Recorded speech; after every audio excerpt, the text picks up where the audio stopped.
everyone. Thank you. Hello, good morning. Okay, so for those who don't know, I'm going to be one of those obnoxious senior agents that has to give you their resume in order to establish credibility so that you listen to what I'm saying. But I will start off my presentation by saying I had a major fail with listings this weekend. So I've been an agent for 22 years and was on a team as a buyer agent for the first decade. I didn't even talk to sellers. I was not permitted to have that conversation. And so it was a privilege to step into that world when I finally had enough stats to say, I can sell your house. But it occurred to me that a good buyer understands what a seller wants and a good seller understands what a buyer wants. And then coming to Virginia, I realized that all houses are different, all sellers are different, all buyers are different, and setting expectations is very, very much so case by case and based on your experience. So I'm going to try and give you a couple of the strategies that I use, some filler language to convince people that you know what you're doing, even if you yourself are not sure you know what you're doing. So I'll start by telling you that this past weekend I had a $1.3 million listing presentation in One Loudoun that was a referral from a past client, and I had an $800,000 condo in Falls Church that was a past client. I'd sold the condo to them 10 years previously, met them at an open house, and we'd been in touch for over 10 years. The 1.3 million presentation went beautifully. I did and said everything right. I knew the comps, I knew the neighborhood, I knew what they wanted to get out of it. Part of my favorite thing about dealing with sellers that are a little bit more mature is referencing like the crash in 2008, because they're like, oh my goodness. I'm like, yes, I was there. I participated in the mortgage market crash. Conversation for another day. But ultimately, they looked at the 46 houses that I sold last year, 2/3 of which were sellers, and they said, well, how much was this one that you sold in Ashburn? And I was like, well, that was about $825. And how much was this one? Oh, it was about $695. And they said, so how many houses last year did you sell over $1 million? 2 out of 46. And so they said, so this would be a big sale for you. And I said, yes, sir, this would be a big sale for me. And that's where I lost it.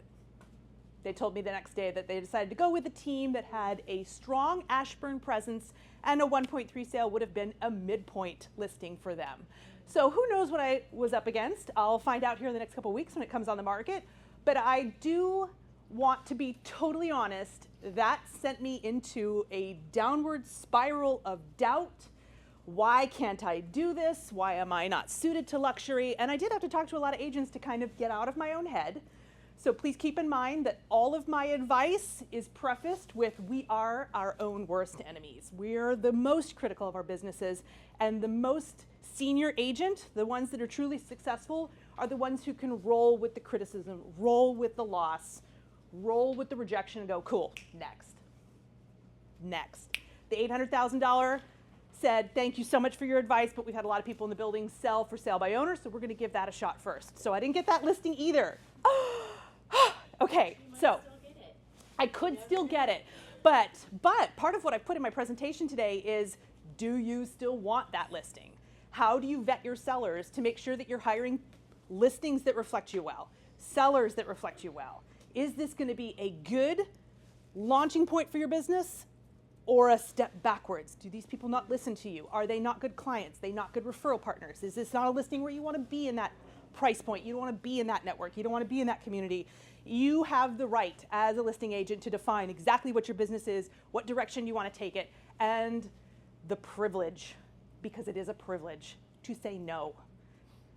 It's really, really hard to do that because I think most of us, even if we're doing well, feel like it's paycheck to paycheck. At any moment the market could crash, we could hit 8% interest rates. There could be job loss across the entire government. We are in the epicenter of catastrophe when it comes to the government. So we're always kind of living paycheck to paycheck. So what I did, I am a very templated process person, even though this process is constantly evolving, constantly getting better, worse. I'll tell you that after I came out of these 2 rejected listing appointments, I contacted Taylor Tolbert, Shannon Lamb, 2 of my very good friends who both do business very, very differently, and they had criticism. It was criticism, things to contribute that says, why aren't you doing this? Why aren't you doing that? It's basic stuff. And I think it doesn't really matter how much experience you have. You can put together all the bits and pieces and come up with a dynamic presentation that encourages people you know what you're doing without the stats. Yes, the 22 years and the 46 sales goes a long way, but I didn't start that way. I had to start somewhere, and you know, a lot of us have buyer experience that lends well to a listing. I sold the house down the street. Obviously, I know your neighborhood. But having a template helps a lot. Traditionally, when you get a listing, it's going to be a phone call. Hey, I got your name from somebody, or I picked up something, I saw you, I Googled you, I researched you, I'd love for you to come talk to me about selling my house. And you say, great, when would you like to meet? You set the appointment. This is how I do it. Obviously, there's a lot of criticism, but I'll tell you in the last 45 minutes what I've decided to add, adjust, and we'll continue to modify as we go forward. But first things you need to do is run the comps. Now, I'm very, very fortunate to have lived and worked in Northern Virginia for 15 years now, and because I was a Redfin partner agent and am now a Zillow agent, I get leads all over the map, 7 counties. I go everywhere. I'm not suggesting it, I'm just saying it's one way to get some traction underneath your feet. But it's given me an exposure to a lot of neighborhoods, a lot of popular neighborhoods. This helps tremendously when the lead comes in, because I can say, oh yeah, I know where that is, Random Hills, that's a fantastic neighborhood. I love selling that place for people who know they need to get to DC in less than an hour. Know a little something about each area so that you can be an expert when somebody calls and says, oh wow, you do know my neighborhood.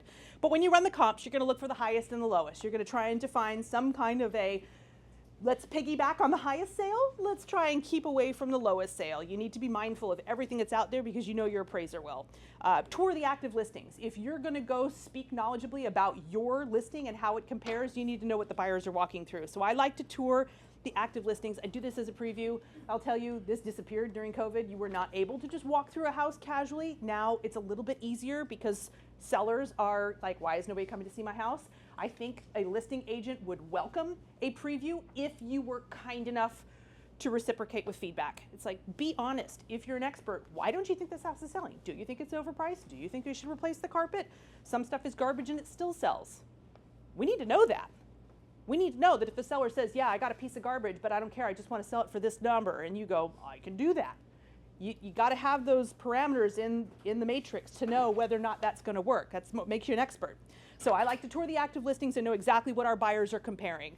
If your neighbor, this is one of my favorite things to say to a seller, if your neighbor comes on looking better and cheaper, there's nothing I can do. We might come up with a great plan, and when I say great plan, it is based on what we know today and now.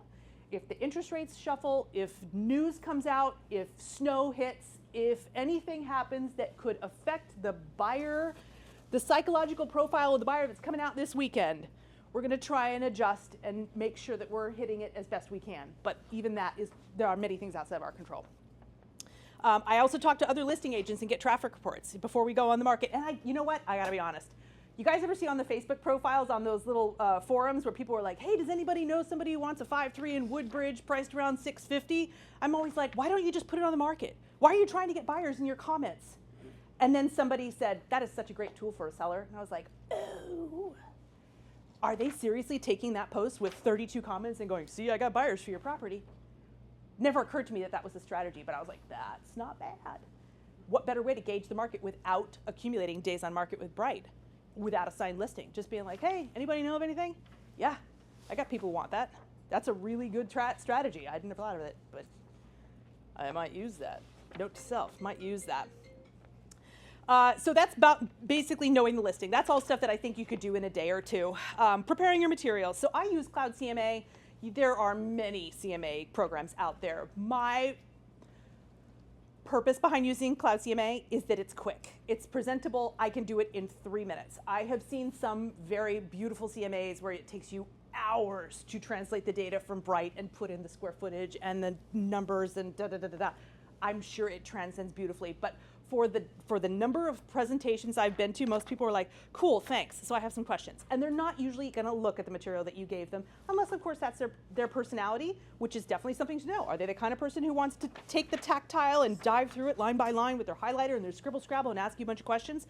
Great. If they are, lean into that. But CMA, spreadsheet, whatever you do, make sure that you know the data. Present the data with the caveat like, look, this is the snapshot of today. If you want to go on the market in 3 months, 3 years, 3 days, we're going to need to revise this as new listings come on, as stuff goes under contract, as sales post, constant revision. We can come up with a plan, but understand we need to be flexible because things are going to happen. I have a listing right now in One Loudon. We came on at $1,020,000 before the holidays. Another came on at $975,000. They have now dropped to $950,000. We look insanely overpriced, and there's nothing I can do about that.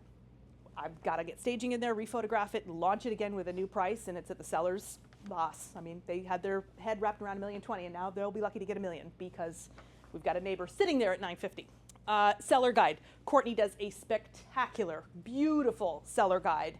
It is very templated. You can go through and revise it, but the point is there are some very big nuggets that you just kind of want to hit so that if you have to go back and CYA, some of the conversation's already there for you. For example, what do we do if our house doesn't sell in 30 days? Well, I got a page on that. You know, what am I going to do if repairs come up on the home inspection? I've got a page where we talk about that. What are we going to do if any number of XYZ items?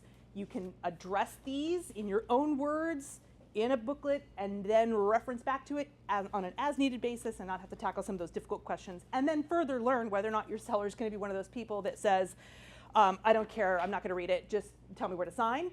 Or, I was noticing on page 26, you mentioned here that sellers may not have to pay commissions. I'm so glad you read that. Let's talk about that. What do you know? What can I answer? You know, let's talk about what might happen in the spring market when things get really competitive and buyers start waiving their commissions entirely. Okay, I'm not going to go there yet. Not yet. And then I also include a blank listing agreement. I can't stress this enough. The greatest value you have as an agent is knowing the contracts. Truly, the ins and outs of the contracts, and it's right there for you. You can print it out and read it word for word, line for line, every single day until you can regurgitate it blind. It's the greatest skill and strength we have. So many people can't even speak to the language that we're asking people to agree to. This is right there for you. Master it, truly and honestly. What I like to do, take the listing presentation, take the listing agreement, highlight the things that you think are important, and then next to it, write out the horror stories. Lock up your valuables, because this one time I had all the perfume bottles wiped out at an open house. If you choose to put a lockbox on your property, know that agents can access without an appointment. These are items of concern to a seller. Let them tell you how they want to handle these things because you are mindful about what they're agreeing to. You have to spell it out. You have to detail everything because they've never done this before, and even if they have, let's trust that they haven't because they don't want to make the wrong expectation, the wrong interpretation about what they think is going to happen. A lot of people are like, oh, I bought and sold a lot of houses, but you haven't done it since 2005? Anything changed since 2005? Quite a bit. Yeah, so I do. I take the listing presentation, highlight, circle, make it look scritchy scratchy because you put your time and effort into making sure they knew what was important. I want to make sure you've read this. What do you think I should know? What's important? Highlight it for them. Doesn't mean that's where they sign. I had one agent call me out about that one time. You're not allowed to highlight where they sign. I also do not put in commissions. I don't put in a price. I don't put in a date. I don't put in a commission. Why? Because I don't know what they want. I don't know what they need, I don't know what they want, I don't know what I'm doing. This is for their reference, and I'll say, I'm giving this to you as a reference, and I want you to read through it, because when I send you the electronic listing for digital signatures, the system makes it very difficult for you to read. It's just gonna skip forward to the signature part, and I don't want you frustrated with it, so reference this. This is yours to keep. When you get ready to sign, we'll fill out all the blanks together, we'll be ready, but keep this for your reference. There's usually a tour of the property, where the seller says, let's do a quick walkthrough. When you get to the meeting, you want to make sure that you are comparing what it is on the tax record and what it is in your market analysis to what it is you're actually advising on. I keep this very casual. As much as I'd like to see and understand the property, I'm listening to them tell me, oh, we just redid the floors. I'm really concerned about the water leak on the ceiling. What they're telling you are the items you need to hit. Just have a response for everything. Don't worry, I got a contractor for that. People aren't going to care about the floors. Don't even bother to offer a credit because most people will take the credit and make a low offer anyway. Speak knowledgeably, say, I've got a couple options for you. I love offering options. We could do this, we could do this, we could do this. You got a lot of things you could do. But as you're walking through, be making notes. I just bought this really, it's $12 from Walmart. It's like this leather looking portfolio that's super fancy. And now I put my presentation in it as we walk through. I go, go ahead, tell me all about your home. And it makes me feel so put together. It's really more about the presentation. I am dressed up today with makeup today for you guys. Because I've gone to listings where I looked a little bit casual and I approached it a little bit casual and the results I got were a little bit casual. I'm the professional, I know what I'm doing, and I need them to trust me. This is a package. This is a package deal here. So when we're walking through, don't worry about painting, flooring, cleaning, landscaping. I've got a punch list of things that include light bulbs, air filters, hose bibs, whatever and whenever it goes on the market. This is what we're going to do because we're routine, we're process, we're punch list. Once we've done the walkthrough and I've had a conversation about when they want to go on the market, more detail about that conversation on the back. Once I understand what it is they're looking for and we come up with a strategy of like, okay, here's what next steps look like. I'm checking the boxes, ordering a sign, lockbox, photography, HOA if that's included. I get the listing signed in .loop, get the MLS draft prepared. If you've got a TC, power to you. Load up your social media campaigns and your advertising, put it on your calendar, have a templated launch. On Tuesdays we do this, on Wednesdays we do this, on Thursdays we do this, on Fridays we do this, Saturday, Sunday, and then Monday, and repeat. Repeat, repeat, repeat. It's so much easier. Anybody ever wait tables? We've all waited tables, right? Okay, and you know from experience, it's easier to get sat 3 times in a row because you're doing drinks, drinks, drinks, entrees, entrees, entrees. Bill, bill, bill. It's easier to sit 3 in a row. I treat my listings the same. Up to a point, I do not want more houses coming on the market than I can handle in a certain week, and sometimes it happens. How many of us are waiting till after Labor Day to put a listing on the market? Because we think people will be paying attention, not Labor Day, Super Bowl, shoot. How many people are waiting till after Super Bowl? I don't know why I said Labor Day. I was like, who's Wow. waiting till Labor Day? That's a great time to live. Let's talk about the fall of 25. Yeah. Super Bowl. Yeah, there's plenty of data that says, oh, Super Bowl, that's going to be the weekend when everybody's like, okay, time to focus up and get the house plans going. I think a lot of people are waiting until after Super Bowl to put their houses on the market. You can't have everybody go on the same weekend because what does that competition do? It's like a bowl of, you ever heard the analogy about the bowl of candy? How listings are like a bowl of candy and people are always generally picking the nice ones off the top and you never get to the cracked, crumbly, nasty ones on the bottom because here come new candies. Every single week, your listing's getting buried by nicer, newer listings. There might not even be anything wrong with your listing. It just wasn't the favorite. And unless you find a way to surface to the top, more listings, more listings. So that's why I really kind of don't mind coming on early in the season, February, March. I usually tell people that there's a season that kind of turns a corner in the middle of May. Seems to be a little bit different every year. Early May, end of April even. But there is a visible turn in the data where it was like, hey, everything was flying off the market, multiple offers, and then it made it through the weekend, and then it made it through the second weekend, and it made it through the third weekend, and then you're like, what happened? I missed the boat. Happens different every year, but I do really want my sellers to be mindful of that. I'm getting ahead of myself. All those talking points are on the back side of this page. We're going to do live, open house, reverse prospecting, sending letters and postcards to the neighborhood.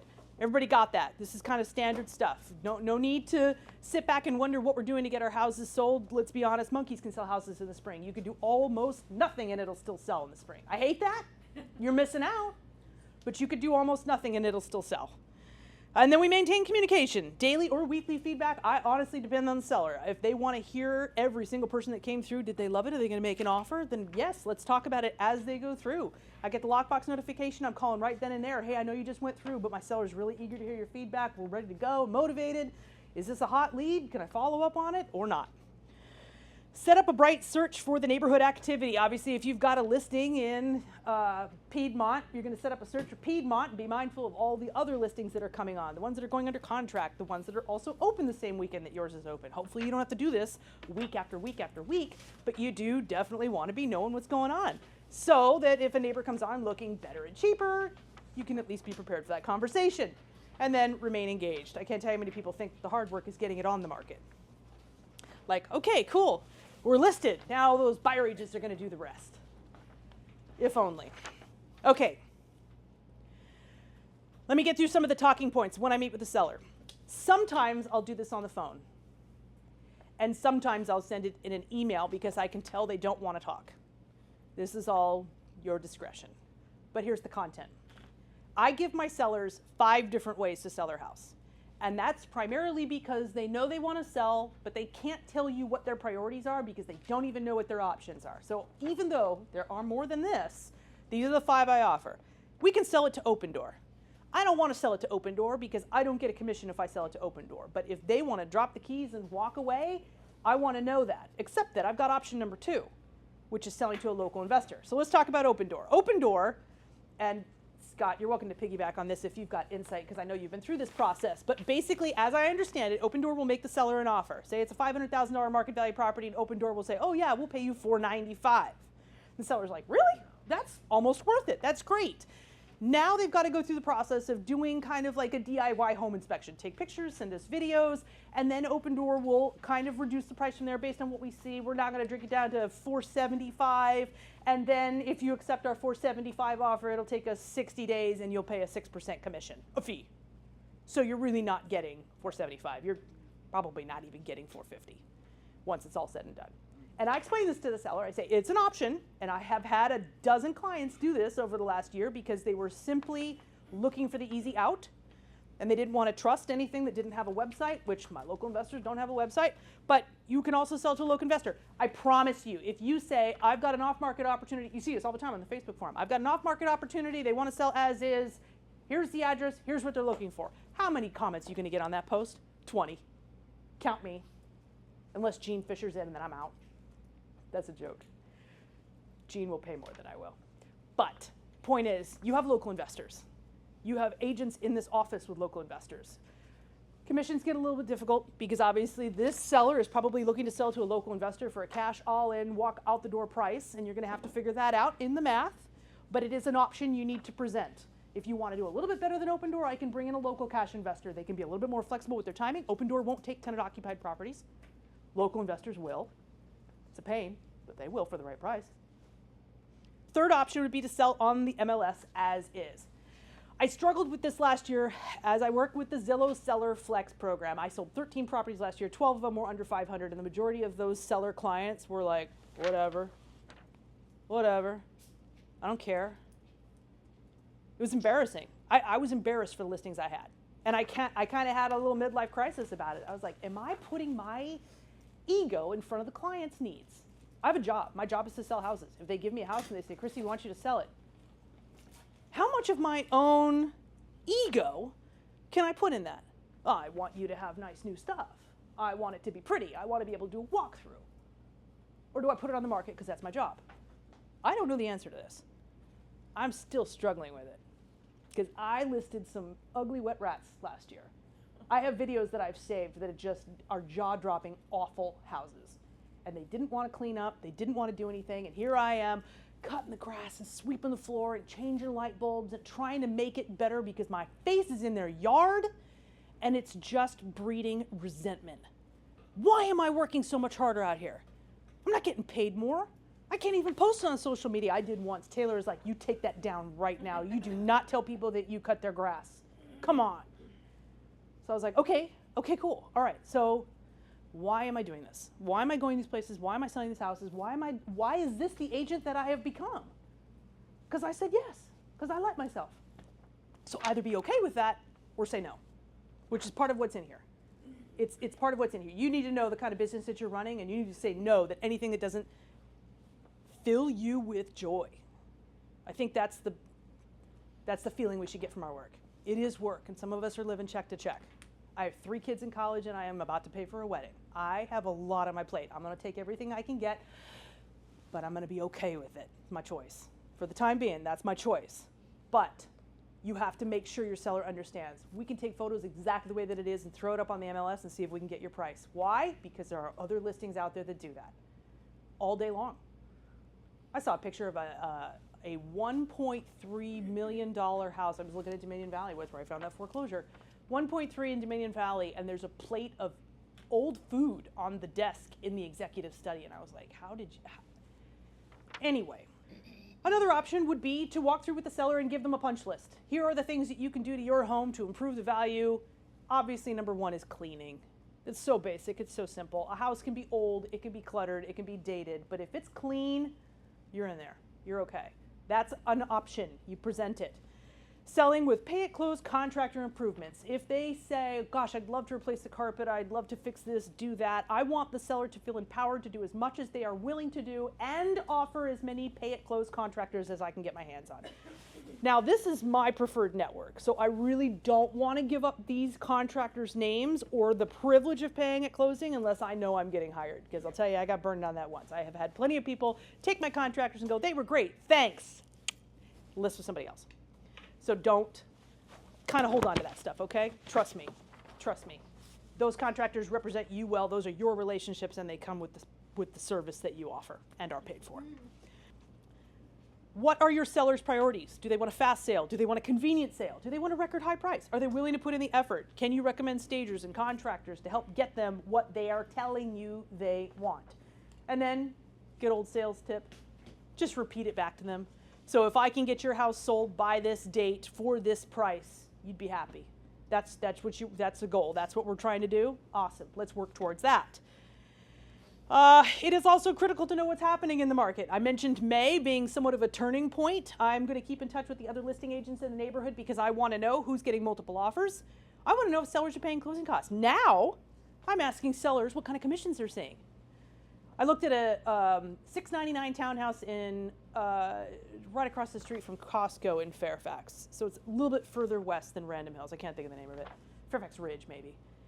And they had over 20 offers. 4 hours before the deadline, and they already had 20 offers, and I was like, wow. You know what that tells me? There's 19 losers out there.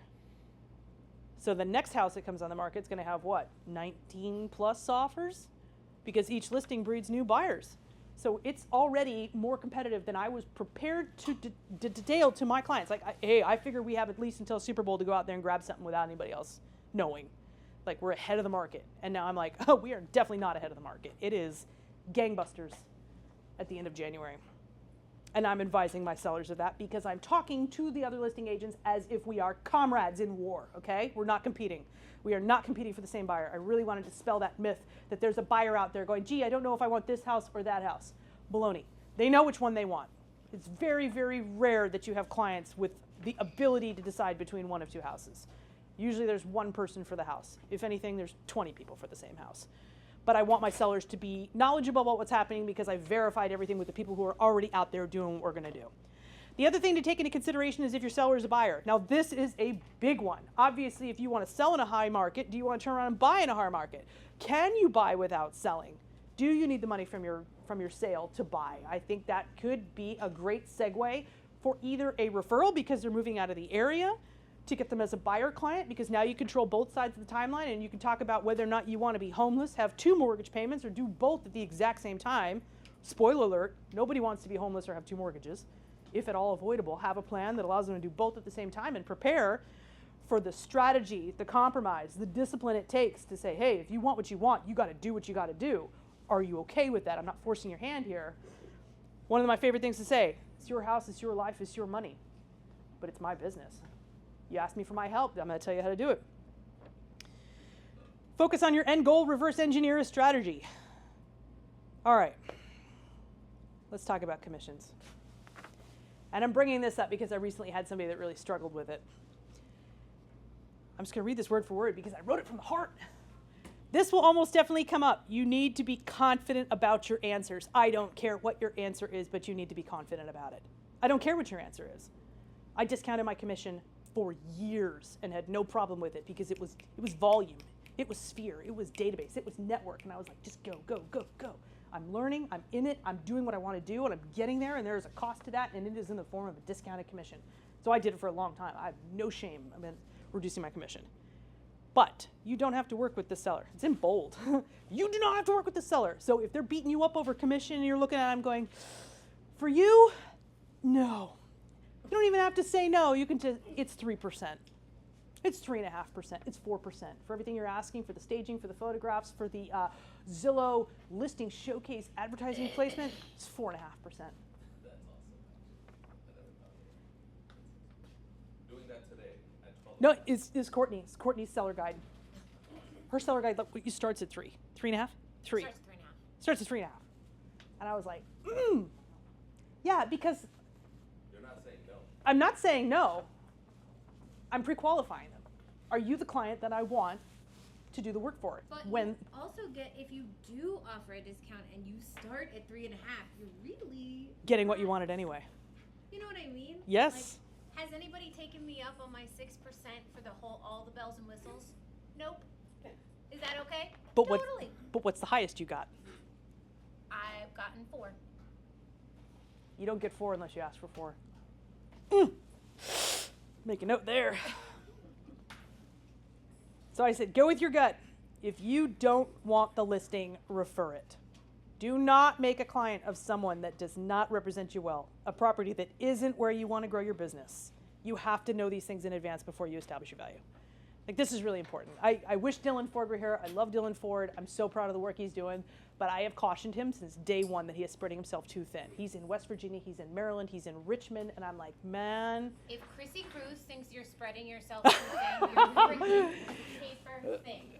Yeah, I, you know, it's like you do you go as far and as fast and as hard as you think you can, but I'm not gonna say I told you so when you come to a crossroads and you realize that this is. He's also young. He's young. He's got a lot of energy. He's got a lot of energy, but at some point, pretty much everyone finds their limits. And I'm encouraging you to get there sooner rather than later, because most of us find our limits the hard way. With trauma, with pain, with damage.